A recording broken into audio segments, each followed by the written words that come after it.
We're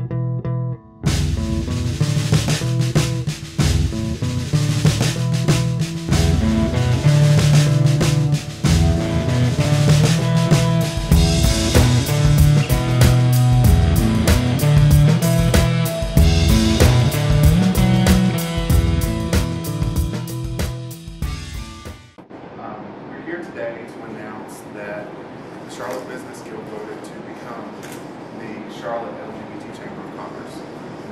And the article, I think the article in the Observer and some of the articles may have quoted us as saying, coming out of the closet is good for business. And it is true in America right now that coming out of the closet is good business because almost $9.4 billion is spent a year from the LGBT community into our economy. And obviously in Charlotte metro region there's over 92,000 individuals that identify as LGBT individuals. The average LGBT male and female between the ages of 35 and 45 have about $8,000 of disposable income per year. So that's money that they can spend in small business, manicures, pedicures, cars, durable goods, things like that create jobs for the Charlotte metro region. One of the reasons why the Charlotte Business Guild took so long to become the Charlotte LGBT Chamber is we held to the guild because it's Charlotte, Queen Charlotte, and the guild sounded great because we're in the Queen City. However, our other minority partners such as the Black Chamber, the Latin American Chamber, the Asian Chamber, the French Chamber, all identify themselves, and when an organization such as Fifth Third or Low Meridian becomes a member and they put that on their portfolio to present to the community, the Business Guild doesn't explain who you're supporting. We felt like you get a better bang for your buck if you let individuals know we're supporting the LGBT business community. So that's one of the main reasons. Also, we are dedicating today's name change to Barbara Green, one of our straight ally board members.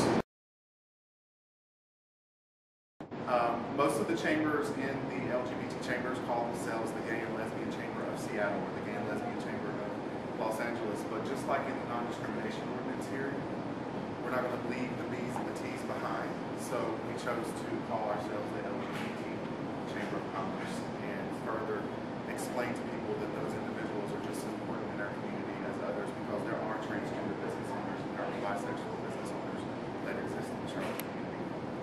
I will take questions at this time. If anybody has any questions or comments?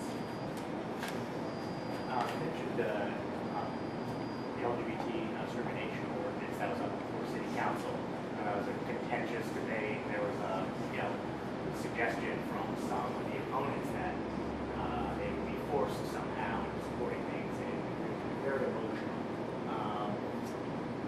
Coming back to that next year, possibly, and with this change, how do you see the business case around the LGBT ordinance, and what's the business case for supporting it? I think the major business case is that there are 16 of the Fortune 500s just in the uptown area of Charlotte, and those 16 have these policies already in place. They're way ahead of our municipality. But the business case is that equality in the workplace and marketplace makes money. It draws people in because you're allowing individuals to apply for jobs and to feel safe at work. You're allowing individuals to feel safe in a dining room or to feel safe in a cab or to feel safe just walking down the street in Charlotte, and they feel valued. And when someone feels valued, they become an engaged employee, and an engaged employee becomes more valuable to the company. Raises happen, and that money goes back into the economy. So I think it's a cyclical situation for Charlotte that if we are viewed as a fair and equitable city, that we will draw great employees and great businesses in the economy of the world. Okay, so you said make a new website. With the Facebook page, are we just changing the title of it, or will there be a new? Everything is, the titles are changing, and can correct me if I'm wrong, our Twitter and our Facebook. Yeah, I updated all that. I think everything kind of happened last night, Okay, just in a great. sweep. The website, charlottebusinessguild.org, will still point to the new website, so somebody accidentally types in. But the new website is clgbtcc.org. It's a lot shorter than charlottebusinessguild.org. And it's going to take a minute for people to get used to it. The Business Guild's been around for almost a quarter century, so everybody's used to calling it the Guild. but it's new and improved. The logo is great. The mission statement has not changed. Our job is to expand economic opportunity for the LGBT and LGBT supportive businesses. One of the programs going into 2016 with a committee that will be created is an LGBT enterprise situation with the Gay and Lesbian Chamber of the United States in DC. So LGBT-owned businesses will be able to certify and become a part of the supplier diversity efforts across the nation. We also approached City Council to get them to look at the guidelines for supplier diversity and contracting within the City of Charlotte and add LGBT to one of the listed classes of people that they should contract with. Any other questions? Yeah, my question is, how did this happen? Did the chamber approach you, or did you approach the chamber? When I came in 2 years ago, and I attended a webinar with the National Gay and Lesbian Chamber because we had not been an affiliate in 23 years. In that webinar, they were starting to suggest that the chambers become more unified, be searchable online, because that's what you're going to look for.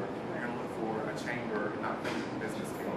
So if she's not doing our SEO correctly, no one would be able to find us.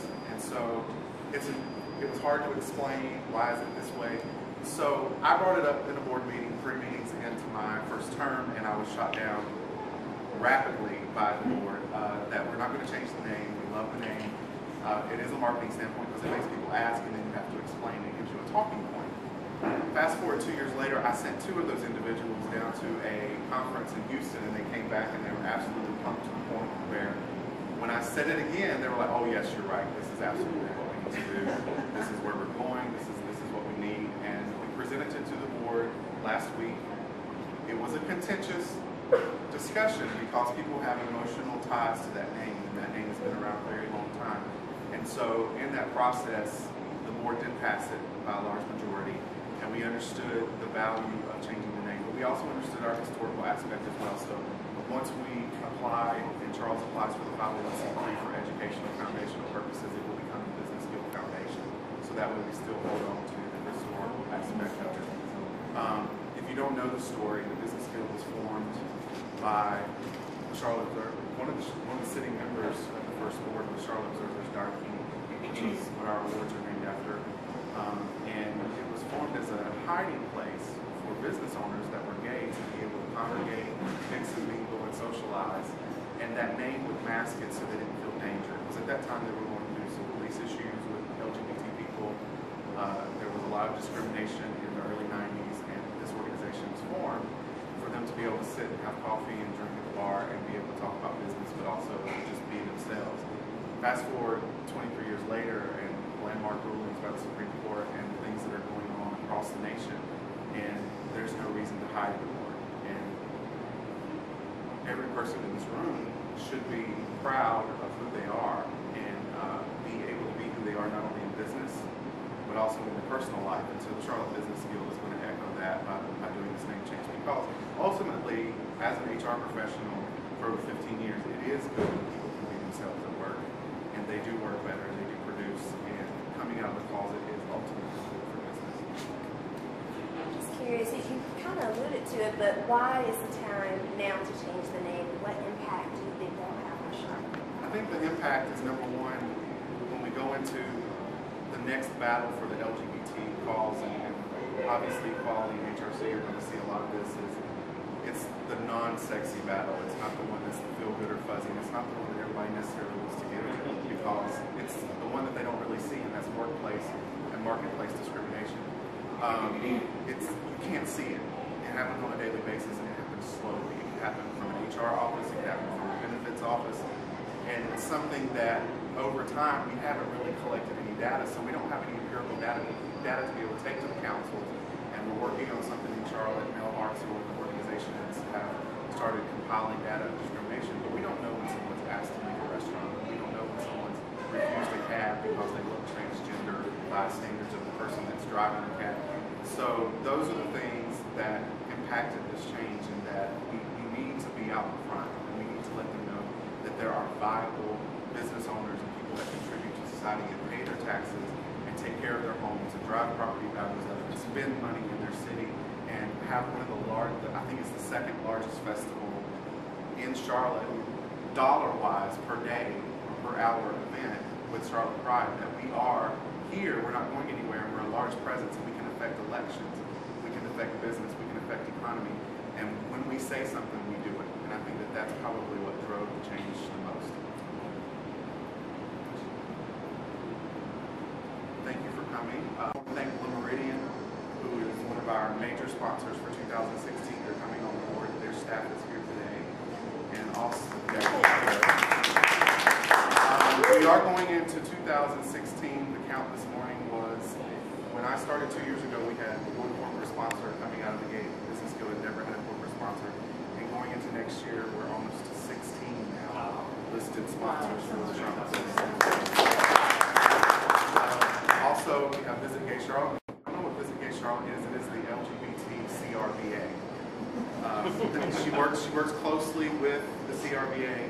Her website looks very much like theirs, with the exception that it's all LGBT material, but it also links to their website. And we thank Gwen for being here with Wilbur. If you haven't gotten a picture with Wilbur, be sure you do. Selfies with Wilbur. That's right. Wilbur goes all the way around Charlotte with businesses, and if you know, I'll give the backstory for her. Charlotte's Win.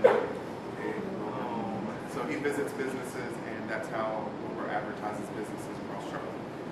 We also thank the Charlotte Chamber.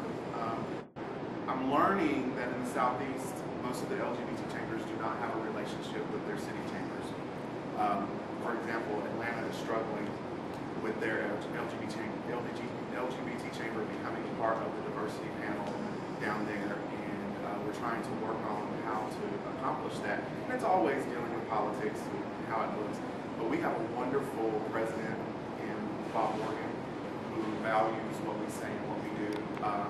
He welcomes us to the chamber. He welcomes our ideas. We have Kiva Walton, who is a VP, Natalie English, Natalie Dick. All of these individuals support the LGBT community, and we're extremely proud of what we do. And they may not always get out front, and they may not always be at every event, but the Charlotte Chamber certainly does support the LGBT Chamber of Commerce, and we sit on the diversity panel with the French Chamber, the Asian Chamber, the Latin American Chamber, and the Black Chamber.